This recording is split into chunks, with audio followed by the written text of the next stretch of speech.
Bailey, I'm about to get on the plane. Hey, Trent. I hope you have a safe flight, sweetie. I just arrived at my sister's place. I'm glad you got there safely.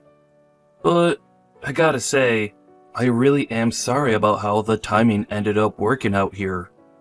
I never thought things would go down this way. Can you believe I'm leaving my 7-month-old pregnant wife to go on an overseas business trip? I'm really sorry, honey.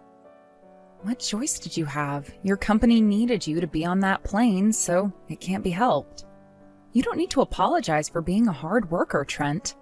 Besides, it was always decided from the get-go that I'd be having the birth at my sister's place while she looks after me. The business trip itself is only going to last like 5 days, right? I think you'll be surprised at how fast it flies by. It'll be over in a jiffy. I guess you're right. If these business talks go well, I'll finally be able to get the ball rolling on expanding my business overseas. Complaining won't do me any good. So I'll do what I can to see to it these talks go by as swiftly as possible, so I can get back home to be with my heavily pregnant wife. Woohoo! That's the spirit. Anyway, don't you have a plane to catch soon? Holy pork-fried Jesus balls, you're right! Alright, I'm going to switch my phone off, but I'll turn it back on again and let you know when I land. Great. Safe flight, babe. Hey, Trent. Can you believe it's been 10 whole years? Oh, it's me, your sweet love muffin, Angelica. I found your name by chance online when I looked you up out of boredom. Isn't the internet crazy? I couldn't believe it when I saw all those special feature articles on you. My jaw almost hit the floor. You really did make good on the promise you made me back then, huh? All right, Sugar Pumpkin, let's get married. Where are you living these days? I don't know your address, so I decided I'm going to treat you to a nice little surprise by coming to see you at your company HQ. You know, the company where you work as the CEO. Hope you don't mind, sweetie, but I found the address online. Tell the girls at the reception desk that your future wife is on her way so they don't get a shock when I turn up. Okay, babe. See you soon. Trent, are you for real? You got married already? Is this some kind of a sick joke? When I turned up at your company, I told the receptionist I was the future wife of the CEO and tried to get her to take me to your office.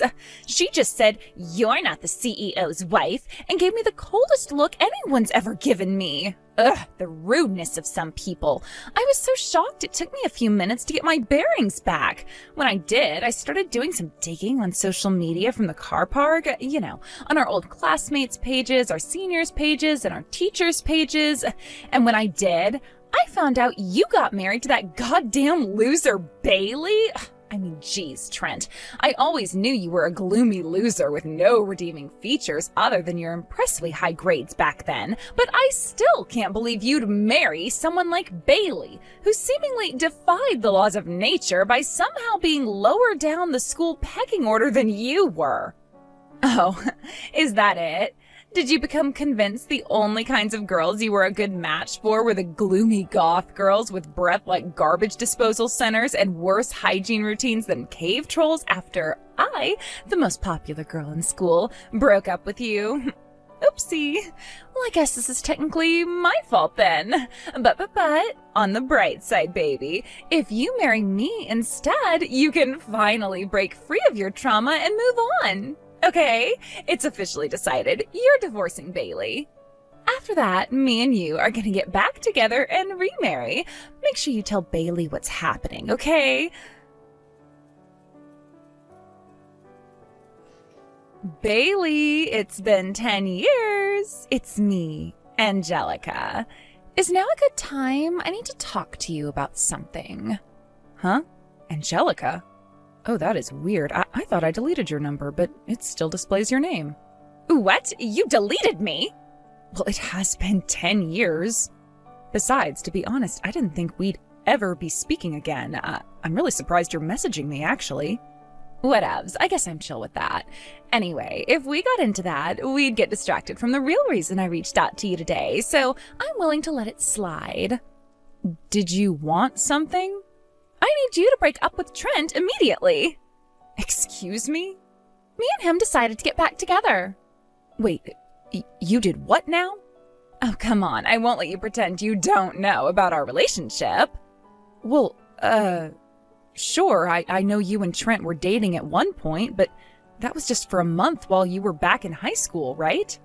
There's no way he'd take you back after the way you dumped him. I didn't even know who you were back then, but the whole school heard about how you said all those awful things to him before dumping him in front of his friends. About that. It turns out Trent remembered everything I said to him back then. Then he used my harsh words as motivation to improve himself for the better, worked super hard for 10 years, and finally became a high-spec winner worthy of my hand in marriage. Isn't that romantic? This only proves his heart is overflowing with pure, boundless love for me and no one else. This is usually the kind of thing that only happens in the movies, which should tell you just how serious he is about winning me. That's why I decided to give him another chance, so we're getting back together. Which means, sorry babe, but you're nothing but an obstacle in the way of our path to happiness now. So would you mind, doing us both a favor and pulling a vanishing act? Okay, thanks. How long have you and Trent been messaging? Since this morning.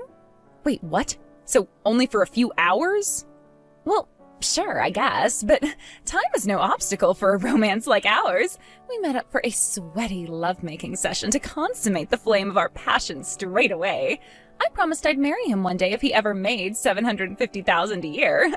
A 10-year gap might sound like a long time, but love like ours wouldn't disappear just because we didn't see each other for a while. Do you understand?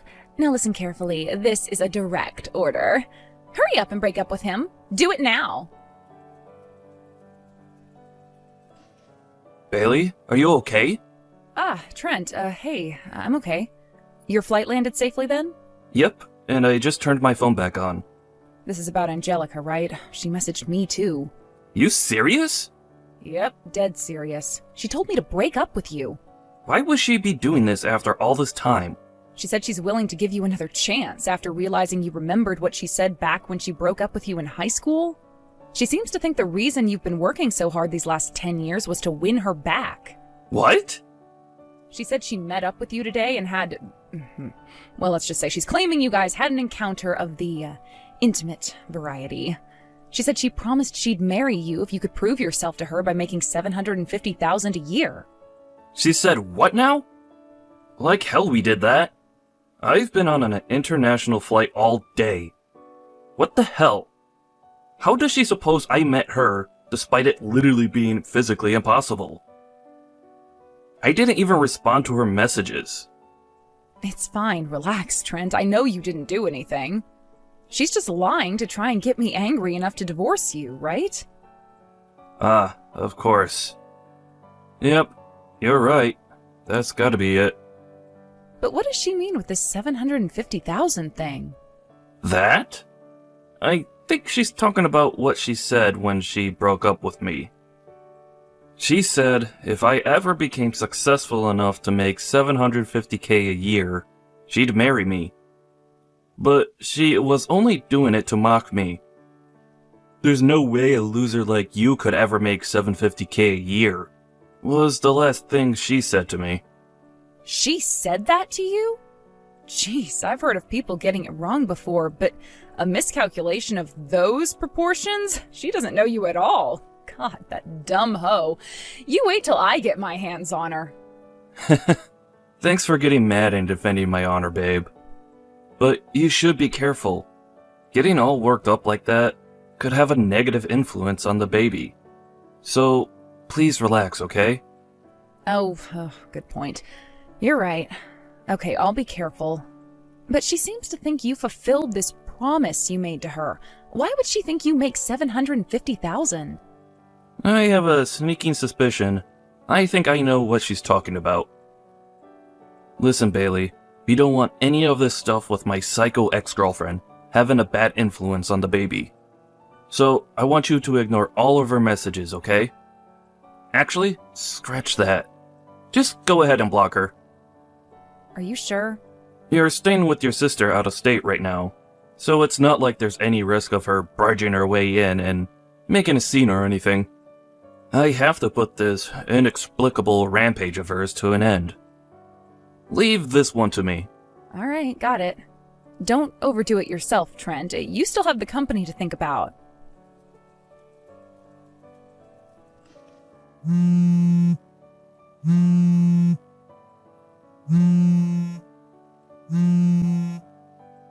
Hey! I finally found out where you live, so I went out of my way to drive all the way down there so you could have the privilege of living with me.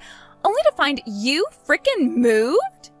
What the hell do you think you're playing at here, Trent? And why are you ignoring me? Isn't that a little horrible? It's been a while, Angelica. Good timing. I'm glad you're messaging me now, actually.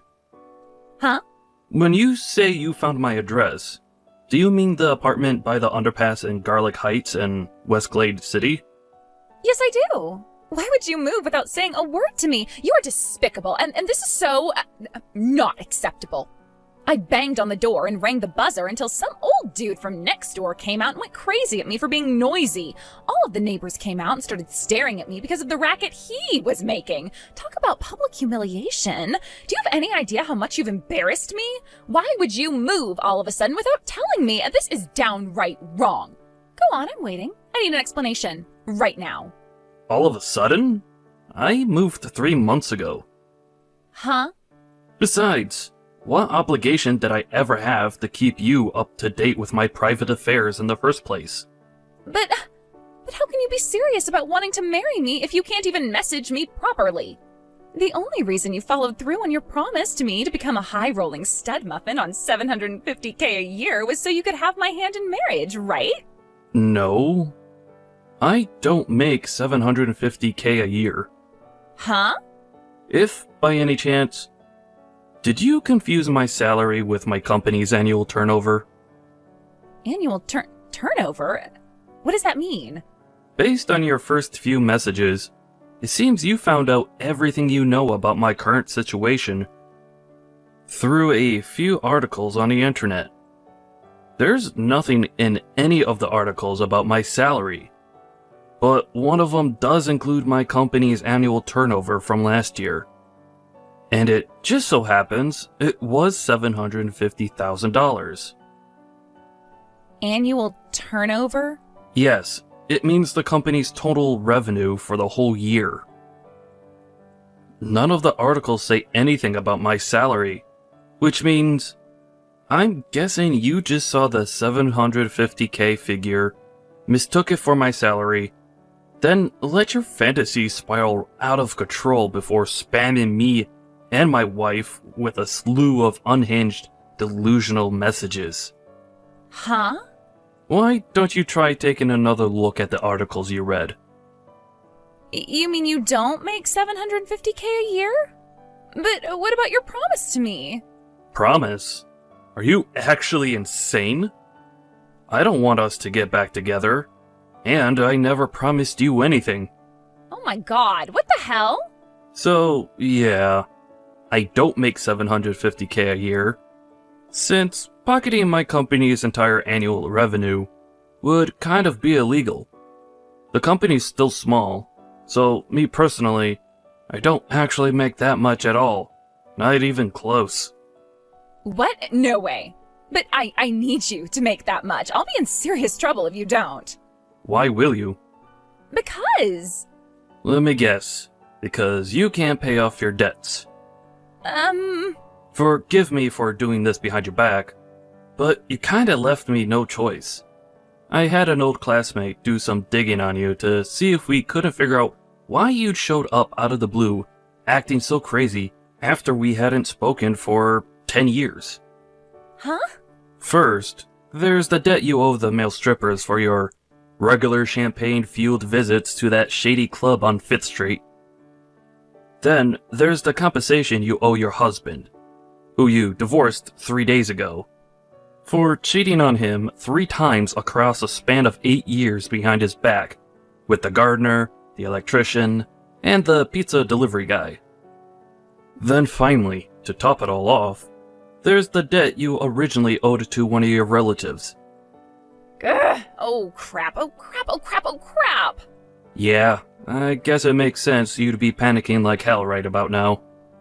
The way I see it, your little scheme here had two aims. First, you wanted to bag yourself a rich guy to pay off all of your debts and to get you out of the huge mess you'd gotten yourself into. Second, in doing so, you wanted to secure yourself a life of riches and luxury and never have to lift a finger again for the rest of your life. But how do you know all of this? Do you really not know what our classmate's nickname for you was? Huh? Nickname? The gold-digging bimbo. What? You even went as far as contacting my wife, making up some pile of crap story about how we met up and got it on in an effort to try and make her divorce me. You're so cursed. My life is sure to take a turn for the worst if I allow you to have any part in it. So, please, leave us alone and never attempt to contact either of us again. No way. Oh, this can't be happening. Wait! I'll really be in trouble. I mean it. My mom and dad disowned me, so I can't even go back to live with them. Please, Trent, I have nowhere to go. I'm gonna be homeless. God, you're so annoying. Huh? You left me no choice. You, Miss Gold Digger, are about to get blocked. Boom. Oh my god. Trent, don't call me that. Hang on a sec. Did you actually block me? No! I just told you I'm gonna be homeless, for crying out loud. Do you have no heart?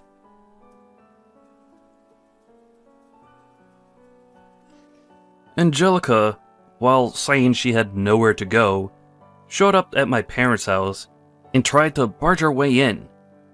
Fortunately, they didn't live there anymore, having moved away months ago. The house was empty now, and it was through their old crazy neighbor that we heard about the distressed crazy lady seen being taken away in the back of a cop car. Next, she went to my wife's Bailey's parents' house. Apparently, she lived in the same neighborhood as Bailey back in high school. So, relying on that old memory, she made her way to where she thought my wife's parents lived. In another hilarious twist of fate, she got it wrong again and ended up at a total stranger's house. After banging on the door in a frenzy like a escaped mental patient, she demanded that the poor, confused man, who had simply been trying to eat his Fruit Loops in peace, immediately bring out Bailey. Needless to say, he called the cops, and she was taken away in the back of a black and white car with sirens on it once more. This time, the cops involved her parents, but since they hadn't changed their minds about disowning her, apparently she ended up getting dropped off at an acquaintance's restaurant. I don't know what kind of work she does there, but rumor has it that the restaurant is actually a front for an illegal night business involving scantily clad women and poles. And apparently, strange, dangerous-looking men can be seen frequently in the place until the early hours of the morning. Last I heard, she's at her physical and mental breaking point. And her life now solely consists of working ungodly hours for less than minimum wage, like a soulless robot, to dig her way out of the hopelessly large mountain of debt she's in.